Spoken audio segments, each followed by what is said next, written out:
عن أبي هريرة رضي الله تعالى عنه قال قال رسول الله صلى الله عليه وسلم إن لله تعالى 99 اسما من أحصاها دخل الجنة أو كما قال عليه الصلاة والسلام আবু হুরায়রা রাদিয়াল্লাহু তাআলা আনহু থেকে বর্ণিত হুজুরে পাক সাল্লাল্লাহু আলাইহি ওয়াসাল্লাম ইরশাদ করেন আল্লাহ তাআলার 99টি গুণবাচক নাম রয়েছে।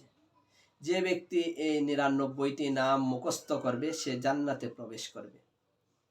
আল্লাহ তাআলার অনেক গুণবাচক নাম,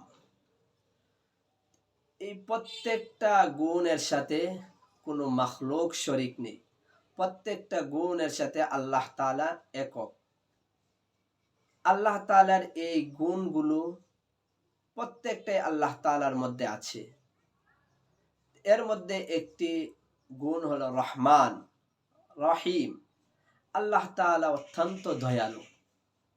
আল্লাহ তাআলার মধ্যে যে দয়া আছে আর আমরা যে দয়া মনে করি এই দয়া এক নয়। আল্লাহ তাআলার দয়া এবং এই দয়ার পরিমাণ আর আমাদের মধ্যে যে দয়া আছে এবং দয়ার পরিমাণ অনেক পার্থক্য রয়েছে। আল্লাহ তাআলা যেমন অসীম, ঠিক তদ্রূপভাবে তার প্রত্যেকটা গুণ অসীম। তো আমরা মানুষ হিসেবে আমাদের প্রত্যেকটা জিনিস, জ্ঞান বুদ্ধি সবকিছু সসীম, সীমিত, সীমাবদ্ধ। এই কারণে আমাদের দয়াটাও সীমাবদ্ধ। আল্লাহ তাআলার দয়া অসীম হওয়ার কারণে পৃথিবীতে মুসলমান, হিন্দু, খ্রিস্টান, বৌদ্ধ সবাই এই দুনিয়াতে বসবাস করতে পারছে। যদি আল্লাহ তাআলার দয়া আপন পর, শত্রু বন্ধু নির্বিশেষে না থাকতো তাহলে পৃথিবীতে কোনো বেঈমান কাফের বেঁচে থাকতে পারত না। আল্লাহ তাআলা প্রত্যেক বেঈমান কাফেরদেরকে মেরে ফেলতেন। কিন্তু আমাদের যে দয়া সেটা সীমাবদ্ধ। আমরা আমাদের নিজেদের সন্তানদেরকে যেমন দয়া করি, মহব্বত করি, অন্যের সন্তানদেরকে এই পরিমাণ মহব্বত করি না। আমরা আমাদের নিজের আত্মীয় স্বজনের প্রতি যতটুকু মহব্বত রাখি অন্যের প্রতি ততটুকু মহব্বত রাখি না। আমরা আমাদের মাতা পিতার প্রতি যে শ্রদ্ধা রাখি অন্যের পিতা মাতার প্রতি আমরা এতটুকু শ্রদ্ধা ভক্তি রাখি না। আমরা আমাদের উস্তাদদের প্রতি যে পরিমাণ ভক্তি রাখি অন্যর উস্তাদের প্রতি আমরা সেই পরিমাণ ভক্তি রাখি না। কারণ আমাদের এই দয়াটা সীমাবদ্ধ।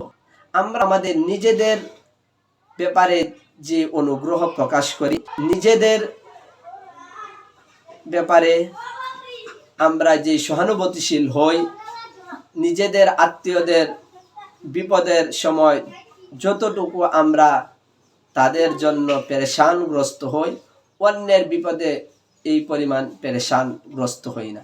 কারণ আমাদের মধ্যে এই দয়াটা সীমাবদ্ধ। আর আল্লাহ তাআলার দয়া হলো অসীম। এর বর্ণনা দিতে গিয়ে আল্লাহর নবী সাল্লাল্লাহু আলাইহি ওয়াসাল্লাম বর্ণনা করেন, একবার মদিনার এক মহিলা তার সন্তানকে হারিয়ে ফেলে।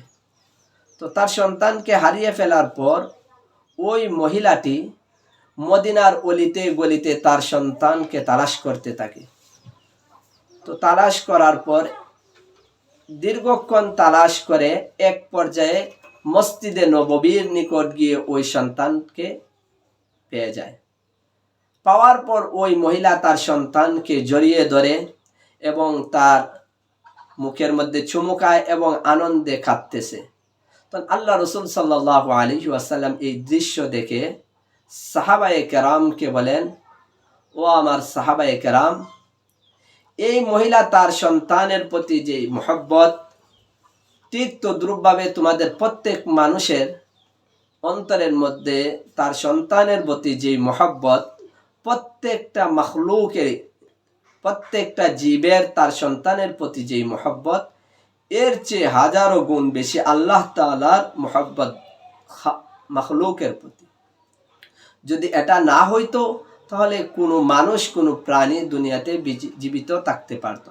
এই কারণে হাদিসে বলা হয়েছে ইরহামু মান ফিল আরদি ইয়ারহামকুম মান ফিস সামা, যে তোমরা যদি অনুগ্রহ পেতে চাও, আল্লাহ তাআলার দয়া পেতে চাও, তাহলে মাখলুকের প্রতি দয়া করো। তো আমরা প্রত্যেকটা মাখলুকের প্রতি দয়া করব, শুধু মানুষ না, প্রত্যেকটা প্রাণীর প্রতি আমরা দয়া করব, যাতে করে আল্লাহ তাআলা আমাদের প্রতি দয়া করেন। আল্লাহ তাআলা আমাদের সবাইকে এর উপর আমল করার তৌফিক দান। আমিন।